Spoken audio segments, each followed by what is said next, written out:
In this book, you'll uncover the transformative power of belief and how it shapes every aspect of your life. Through real-life stories and practical principles, you'll learn how to align your energy to create lasting change. Get ready to discover the secret to mastering your own reality and living with purpose.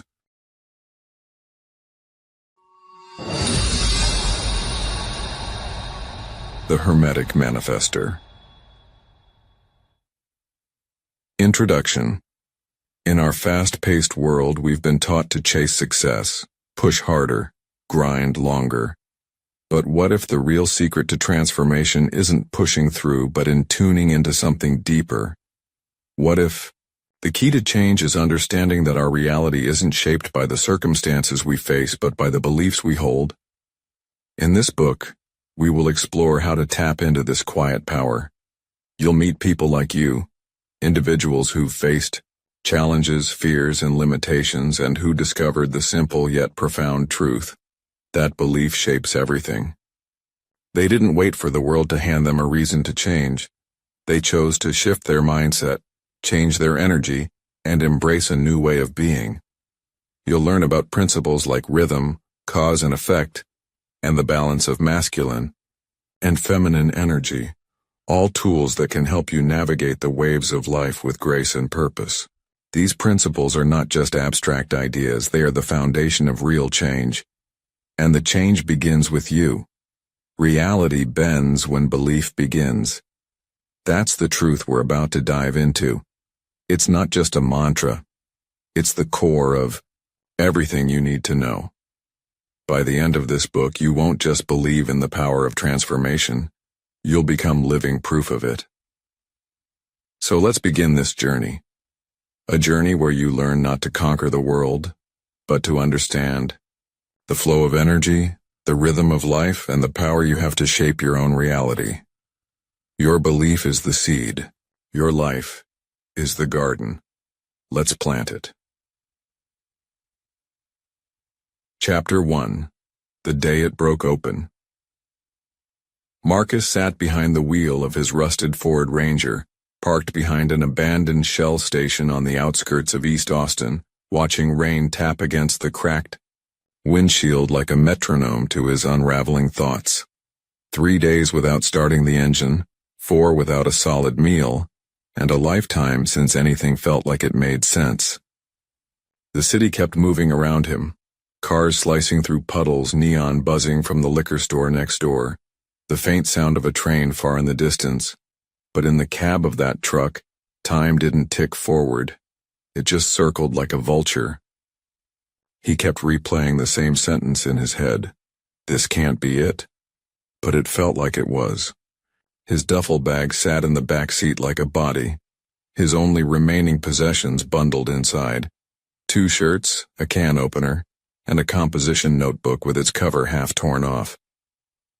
He reached for it without really thinking, flipping through the wrinkled pages filled with scattered thoughts, broken prayers, and old scribbles. This page was blank.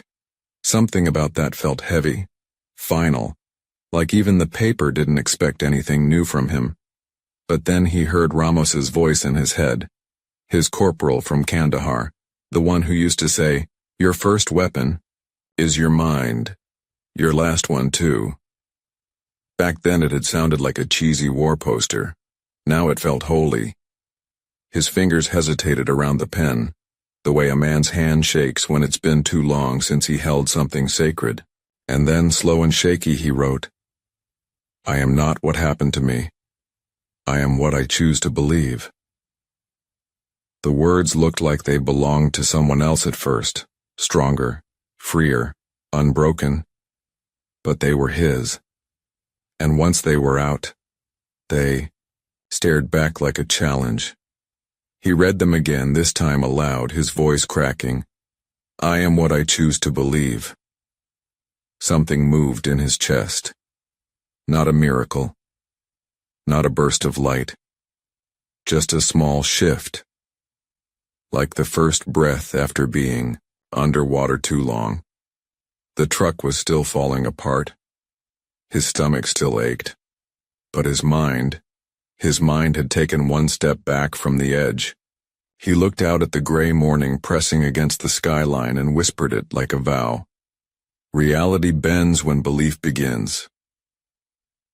The rain had slowed to a mist, and a streak of sun split through the clouds like the day had finally cracked, open too.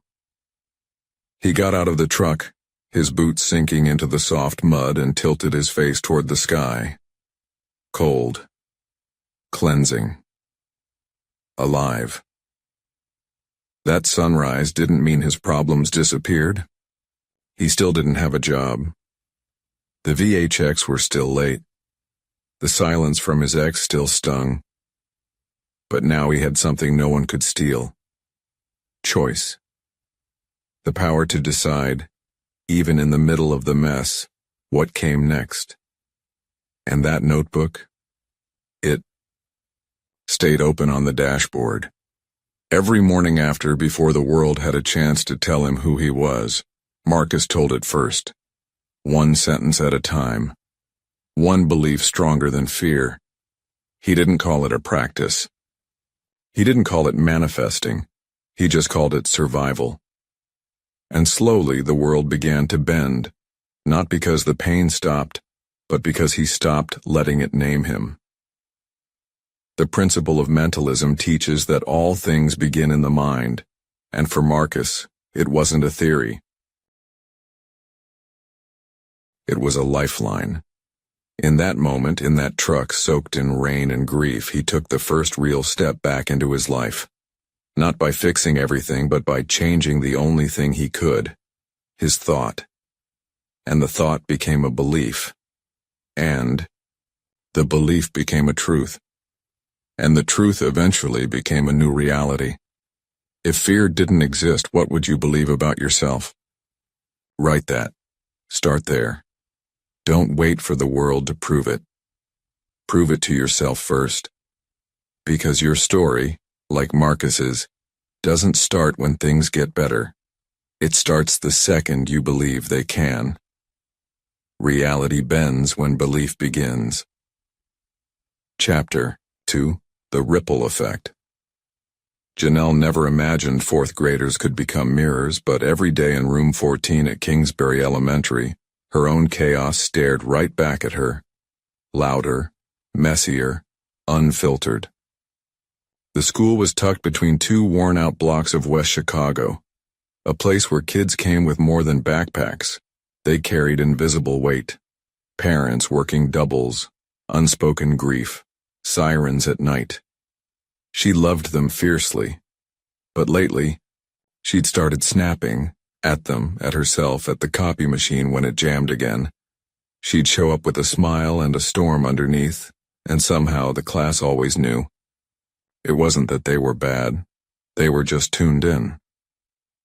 One morning, after a week of behavioral write-ups and 2 parent calls, she stood at the front of the room and watched it unfold like a film she'd seen before. Amari refused to sit down. Lila rolled her eyes and Jamal tapped his pencil like he wanted to break the desk in half. And then Janelle saw it. Not them, but her. Her own tension ricocheted off their little bodies. They were just returning the energy she broadcasted. After the bell rang and the room emptied out, she collapsed into her chair and stared at the crooked motivational poster peeling off the wall. Be the energy you want to receive. She almost laughed. It hit her, not as some fluffy quote, but as truth. If she didn't shift her own state, no behavior plan or point system would work. That night she went home to her small 1-bedroom on the south side, dropped her keys and looked around. Clutter on the counter, dishes from 3 days ago, lesson plans half buried under laundry.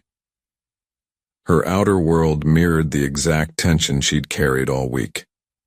And in that instant, she didn't journal, didn't call a friend, didn't scroll TikTok for teacher advice.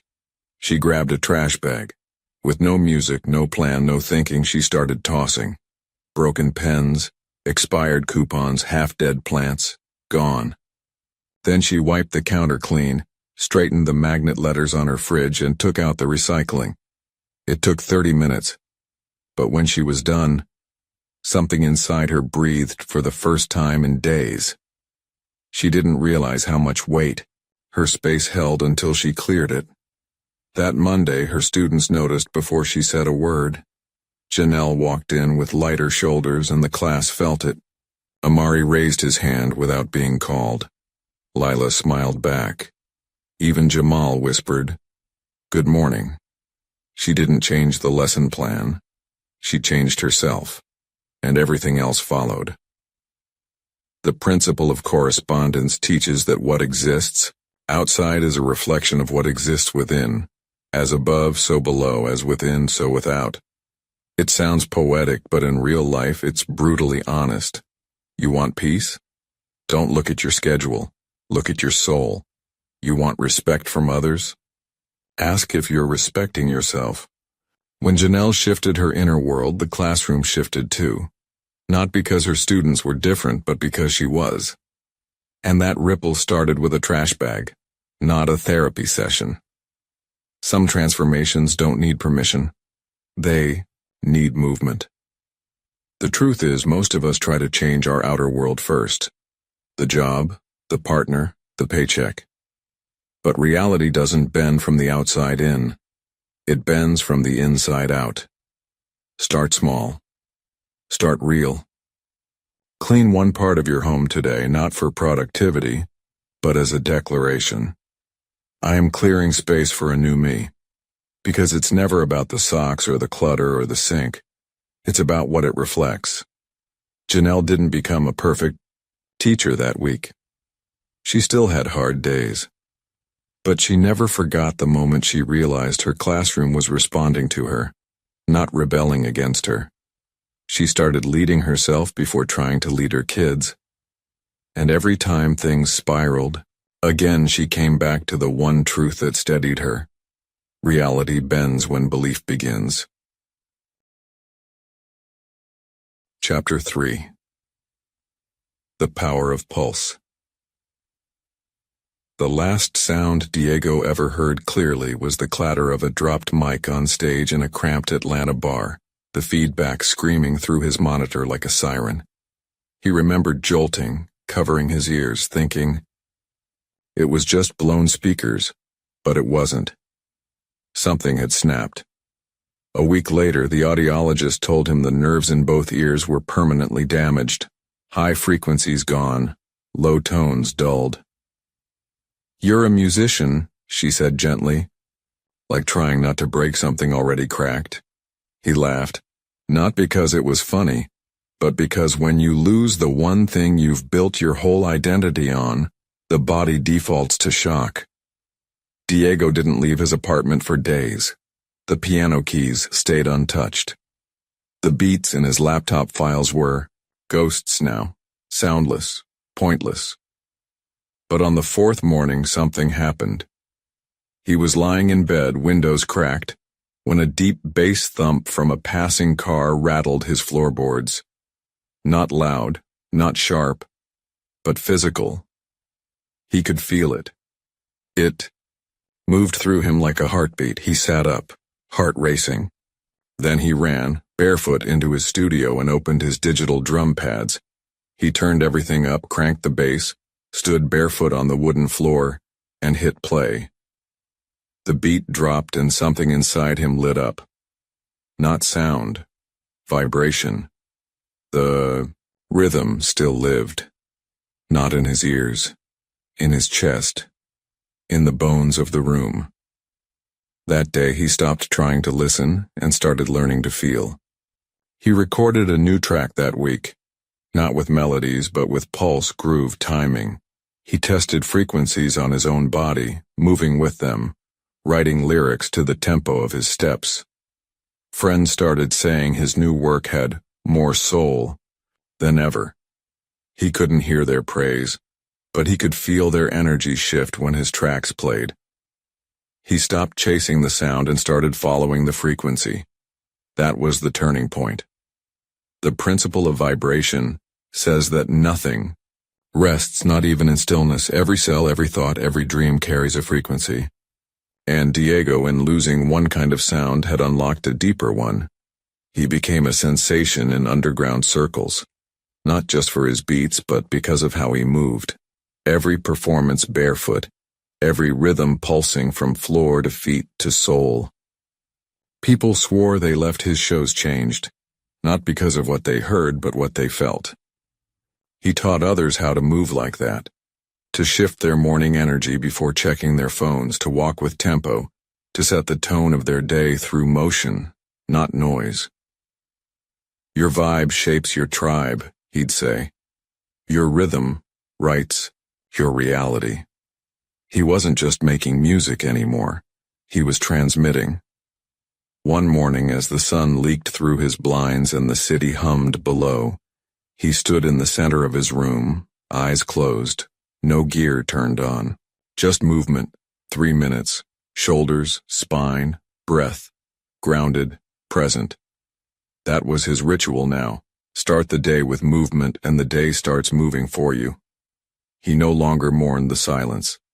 It had taught him how to listen beyond the noise. The world hadn't stopped vibrating. He had just finally tuned in. And when people asked how he kept his energy so magnetic, so contagious, he'd smile and tap his chest once like a bass line lived inside him. Reality bends when belief begins. You don't have to lose your hearing to start feeling your life. You just have to stop waiting for the right song, the perfect mood, the outside motivation. Movement changes your frequency. Frequency changes your focus. And your focus? That's where your life flows next. So tomorrow morning, before the headlines, before the texts, before you remember who the world says you are, move. 3 minutes, doesn't matter how. Stretch, dance, walk, pulse, let your body lead your belief. And watch what changes. Everything moves. Nothing rests. Especially, not you. Chapter 4. Decide to direct. Elena stood in the middle of her empty co-working space in downtown Seattle, staring at the ghost of her startup printed in vinyl letters on the glass door. Sparkbridge. 2 years ago it buzzed with interns, whiteboards, laughter, investor calls. Now it echoed. Her last developer had just walked out. She had $32 in the bank and a grant rejection email glowing on her phone like a final blow. The idea had been solid, an app that connected lonely young adults with mentors, but the timing hadn't been. Or the funding. Or maybe she wasn't the founder she thought she was. Her first instinct was to sit on the cold tile floor and cry, and she did. For maybe 7 minutes. But as she stared at the ceiling, a strange memory surfaced. Her grandfather, on the farm in Yakima, teaching her to split firewood. He said, where there's tension, there's energy. Aim your force right and it'll break clean. That's when it hit her. This wasn't the end, it was the split, the crack, the pivot point. Her pain felt massive, but so did the truth hiding inside it. Pain and power live on the same line, opposite ends of the same current. If that was true, then this breakdown could be repurposed. She stood up, wiped her face, and wrote 3 words on the whiteboard. Not a failure. She reframed the moment, not as an ending, but as data. What had worked? Where had real connection happened? She reached out to past users, not to pitch, but to ask how they felt when someone finally saw them. The replies came like a wave. Stories of loneliness interrupted, anxiety softened. She wasn't building an app anymore. She was building a bridge. The name still made sense. Only now she'd build it from the other side. That shift in perception became her superpower. She stopped judging the polarity, success versus failure, and started using it. Every rejection now held direction. Every closed door pointed toward a better one. That week, she landed a speaking slot at a local university. Then, a micro-investor, who'd been watching her quietly. It didn't blow up overnight, but it moved, because she decided to direct it. That's the principle of polarity. Not just that everything has an opposite, but that those opposites are connected, and movement between them is a choice. Elena's life didn't change because her circumstances did. It changed because her interpretation did, and from that new lens everything shifted. Reality bends when belief begins. What's the hardest thing you're holding right now? Flip it, reframe it. If it's pain, where's the power? If it's loss, what's it making space for? That's not denial, that's direction, and it's yours to choose. Chapter 5. The Flow Game. Tyler used to fight the ocean like it owed him something. Every wave a challenge, every wipeout a personal insult. But the Pacific never answered back, just kept rising and falling like it always had. He moved to Santa Cruz chasing a dream of pro surfing, thinking grit would outpace grace. But no one told him the sea had its own tempo, and it didn't care about his ambition. One cold morning at Pleasure Point, after missing his 4th clean break in a row, he sat on his board and screamed into the horizon. That's when an older surfer, sun-leathered and silent, paddled over and said, "You're not surfing the wave, you're fighting the rhythm." Tyler didn't answer, but the words lodged in his chest. Later that week he started watching, not just surfing. He studied the swells, the lulls, the breath between breaks. He began to notice how even the best sets had pauses, how the most seasoned surfers didn't chase every rise. They waited, read the rhythm, moved when it moved. Tyler stopped forcing it. He timed his paddles. He rested between the rush. And slowly, his rides got longer. He wiped out less. He even smiled again. What changed wasn't the ocean. It was his internal beat. The principle of rhythm says all things rise and fall, that nothing stays high forever, and nothing stays low. Seasons shift, tides turn, momentum breathes. And when Tyler started seeing his life like a wave, he stopped panicking in the dips. He noticed the same thing off the board, too. His moods came in tides. Energy spiked, then pulled back. Instead of grinding harder, he started tracking the flow. He kept a simple chart on his wall Monday to Sunday, and circled his highs and lows each day, just a red pen and self-awareness. After a month he saw it. His fire days came midweek. His off days landed predictably after too much output. It wasn't weakness, it was rhythm. Now he lives by the current, he surfs smarter, he works in waves, he even teaches new surfers that the most powerful skill isn't strength, it's timing. And when people ask how he finally found peace, in the chaos he says, "I stopped trying to conquer the ocean and started listening to it." Then he'll glance at the water and whisper like a prayer, "Reality bends when belief begins." You don't win the flow game by pushing harder. You win it by noticing the pattern. Start with your own energy. Track the rise. Watch the fall. And remember, every low tide is just a setup for the next swell. Chapter 6. Channel the Charge. The first thing Maya did every morning was reach for her phone. Not to check the weather or messages, but to scroll, half asleep, half aware, through the endless lives of people she didn't know. Perfect kitchens, morning workouts, beach bodies, passive-aggressive inspiration quotes. By the time her feet hit the floor in her tiny Brooklyn apartment, her chest already felt heavy.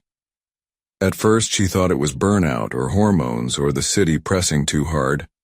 But when she finally sat down with a therapist after yet another panic spiral in the subway, the truth cracked open like a bad tooth. What if it's not your life that's broken, her therapist asked, but just your rituals? Maya resisted that at first. She was functional. She worked, paid rent, smiled when she needed to. But that night, alone with takeout and silence, she watched herself. The tiny, invisible choices. No sunlight until noon, skipping breakfast, comparing herself to strangers, doom scrolling instead of meditating, caffeine over water, sarcasm over softness, none of them huge, none of them dramatic. But together, they made a system. One she was unconsciously obeying every day. She started small. She bought an old-school alarm clock and left her phone in the kitchen at night. The first morning without it, her hands twitched like an addict's. But she lit a candle instead, sat by the window, wrote one sentence: I choose what I become. She started walking before work, no headphones. Started noticing things: dogs in sweaters, cracked pavement, little kids laughing like the world wasn't falling apart. The shift wasn't fast, but it was real. A month later, her friend said, "You seem lighter." And Maya laughed. Not because it was true, but because she hadn't noticed. That's the thing about change. It sneaks in when your rituals shift. The principle of cause and effect teaches that nothing happens by accident. And Maya learned her sadness didn't fall from the sky. It followed instructions. Tiny ones. Every day. So she rewrote them. She became the first domino. Her energy changed. Her circle changed. Her voice softened. And one morning, as she stepped into a sunlit corner cafe instead of her usual gray routine, she smiled to herself and thought, reality bends when belief begins. You want transformation? Don't wait for the big event. Look at the small hinge that swings your entire mood. What do you do every morning without thinking? What if that's the cause and you're the effect? Shift one thing. Watch the system react. Chapter 7. Master the Masculine and Feminine. Captain Eli Moore didn't cry at funerals. He didn't shake hands softly or back down from anything that burned. 23 years on the Phoenix Fire Department had taught him to run toward collapse while others ran from it. But that day, hotter than hell, monsoon winds kicking up, dust. He found himself kneeling beside a little boy who'd lost everything in a trailer fire, and something cracked open. The boy didn't speak, just clutched a melted Batman figure and stared at the smoking wreckage. Eli's crew stood back, waiting for orders, but he didn't bark any. He just sat there, shoulder to shoulder with the child. No words, no rank, just presence. It was the first time in years he didn't feel like the man in charge. He felt like the man who cared. Later that night, long after the hoses were drained and the crew had gone home, Eli pulled his notebook from the glove box and wrote one line. True strength makes space for softness. He didn't share that with anyone. Not then. The station thrived on gallows humor, toughness, and 12-hour shifts where adrenaline buried emotion. But from that day forward, Eli led differently. He still barked orders when flames rose. Still took the front line, but he started asking his crew how they were really doing. He remembered birthdays. He hugged without apology. One rookie said it felt like working for both a warrior and a father, and meant it as the highest compliment. Eli had discovered the truth hidden in the principle of gender, that power doesn't come from choosing one energy over another. It comes from honoring both. Masculine energy charges forward, holds structure, makes decisions in fire. Feminine energy listens, nurtures, adapts, and breathes life into what's been wounded. Eli didn't soften. He balanced. And in doing so, his station became the highest performing unit in their district. Not because they fought harder, but because they trusted deeper. The fire didn't care if he led with his heart or his fists. It just wanted to see what he'd bring to the heat. And every time Eli walked into smoke with courage in his spine and compassion in his chest, he knew. Reality bends when belief begins. Today, find one moment where you'd normally armor up and instead let a little softness in. Speak the truth and offer empathy. Hold the line, but hold it gently. You're not less for leading with love, you're more. Because the strongest souls don't just fight the fire, they remember why they stepped into it in the first place. Chapter 8. The Alignment Shift. Savannah wiped down the same counter for the third time, watching rain gather on the windows of the Nashville diner she'd worked at for years. It was 6 a.m. The only sound was the clink of her coffee pot, and her phone buzzed with another motivational post she'd bookmarked but never opened. She'd read the Hermetic Principles last year, highlighted every line, nodded at every truth, but nothing had changed, not really. Her tips stayed the same, her energy dragged. Her dreams sat in the same dusty notebook behind the register. It hit her while restocking creamers. She didn't need another insight, she needed motion. So she made a deal with herself. 1 principle per week, no exceptions, not in her head, in her life. Week 1, she started with mentalism. All is mind. So she said a single thought every morning before work. I am the one who brings light. It felt cheesy, until regulars started smiling more, tipping more, talking more. Week 2. Correspondence. She organized her apartment top to bottom. As within, so without. By week 4, rhythm, she realized her moods moved in waves, not walls. She stopped resisting bad days and started surfing them. The real test came in week 6, cause and effect. She almost skipped it. It triggered something. But that was the week her manager offered her extra shifts, and she realized it wasn't chance. It was her showing up early every day for a month. By week 8, people started asking what had changed. You're glowing, someone said at the register. But she didn't feel like she was glowing. She just felt in alignment. Not perfect, not problem-free, but present, awake, living it. The knowledge hadn't been the power, applying it was. That's when the phrase she'd read a dozen times finally hit her different. Reality bends when belief begins. It wasn't just poetic. It was physics. Her reality had shifted, not from magic, but motion. From truth lived, not just learned. She kept going, kept applying, and she swore, weeks later, standing in that same diner at sunrise, that the city even looked different. Sharper, kinder, like the world had responded to her alignment. It had, because she finally did. So now if you're holding this book with 1,000 ideas swirling in your head, stop. Take a breath. Choose the one principle you resist most. That's the one that holds the key. Apply it. Not tomorrow. Today, one small action. One shift in thought, tone, timing, or truth.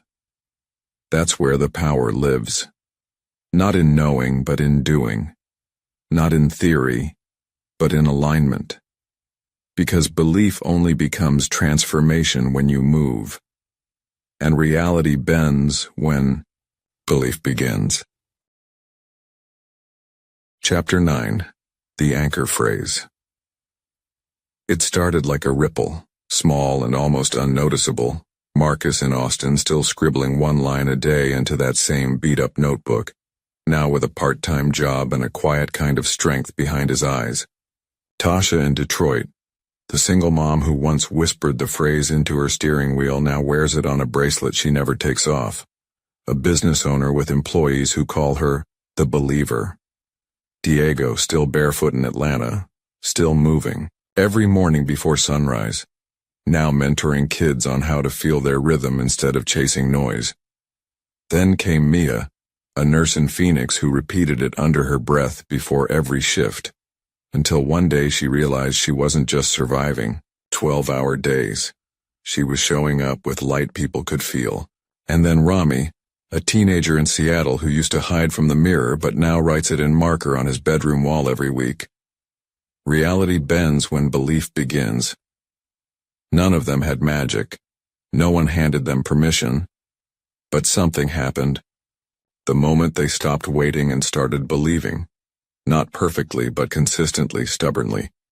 As if that phrase were a seed, and every repetition a watering of who they were becoming. You could feel it when they spoke, how their voices carried the weight of having touched rock bottom and still chosen to speak power into the space anyway. One phrase, whispered into silence, shouted into fear, mumbled through tears, spoken into mirrors, into steering wheels, into nothing, and yet it moved something. It was never a spell. It was a signal, a decision. To align the inner voice with what the soul already knew. That belief reshapes the boundaries of the possible. They didn't wait until they felt ready. They said it until they felt different. Over and over, as practice, as prayer, as rebellion. Some tracked their shifts in journals. Others just smiled when life started reflecting something new back. Because it always does. That's the truth buried in the phrase. Not that belief makes it easy, but that belief makes it real. So start speaking it, today, aloud, into your breath, into your bones. Whisper it if you have to. Roar it if you need to. Let it become your rhythm. Let it carry you when logic says, stop. Reality bends when belief begins. And the moment it's no longer something you read but something you embody, that's when everything changes. Chapter 10. The Manifestor's Manifesto. This is the part where the page turns and the mirror appears. Because, now the story isn't about Marcus or Tasha or Diego or anyone else whose world cracked open and rebuilt itself through belief. It's about you. You, staring at these words, heart beating a little faster because something deep inside you knows. It's time. Time to stop watching the fire in other people's stories and light your own. Time to stop waiting for permission and start writing your own law. You've seen the patterns. You've heard the pulse. You've stood at the edge of fear and leaned in just far enough to glimpse what's on the other side. And now it's your turn. Not to mimic, but to manifest. Not to follow, but to form. You don't need another chapter to prove you're ready. You already crossed the threshold when you started believing there was more. This life, your life, isn't something that happens to you. It's something you speak into existence, walk into with intention, create with clarity. That old voice, the one that told you you're too late, too broken, too behind, it never knew your potential. But you do now. And that knowing is your power. So breathe deep. Sit still. Listen inward. Then write what only you can. Your Manifestor Manifesto. 5 truths. 5 anchors. 5 unshakable beliefs you will carry from this moment forward. Let them be bold. Let them be sacred. Let them be yours. Because this isn't the end of your journey. It's the ignition. You're not just a reader, you're the writer, the architect, the energy. You are the proof that reality bends when belief begins. Conclusion. If you've read this far, you already know something deep inside you has shifted. Not because you found magic, but because you finally started believing you were made of it. The Hermetic principles aren't rules to memorize or spells to chant. They are echoes of something you've always known, that life bends toward the brave, that thought creates form, and that what you align with becomes what you attract. Maybe you started this journey in a place of silence like Marcus behind the wheel, or in vibration like Diego dancing on wooden floors.